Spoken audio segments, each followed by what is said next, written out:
এ বাবু, আমি একটু যাচ্ছি, এত ঠান্ডা পড়েছে, একটু বন্ধুদের সঙ্গে রাম খেয়ে আসছি। সবাই যাচ্ছে, সবাই যাচ্ছে, এত ঠান্ডা, রামটা খেয়ে আসি, চলে আসবো 5-10 মিনিটে চলে আসবো। কে কে আসছে? কে কে আসছে? সবাই আসছে। কতগুলো বন্ধু আসছে?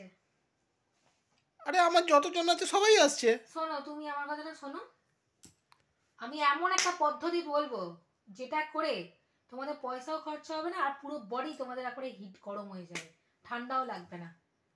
ঠিক আছে, বলবো? কি বলবো? কি? বাড়ি যাও, ঠিক আছে, মানে বাড়ি যেতে বলো তোমার বন্ধুদের, গিয়ে বউয়ের সাথে 2 মিনিট কথা বলতে পারো, 2 মিনিট। গ্যারেন্টি দিয়ে বলছি, যদি নাক মাথা কান যদি আগুনের মতো গরম, যদি লাল হয়ে জঞ্জন না করতে থাকে, তো আমার নাম পাল্টে দেবে। আর তোমারও তো গরম ঠান্ডা লাগছে না, প্লিজ তুমি এসো তো, বসো বস, একটু কথা বলি, এসো এসো এসো এসো, পুরো বডি একদম গরম হয়ে যাবে। যাবে মহারাজা রাম খেতে, হ্যাঁ।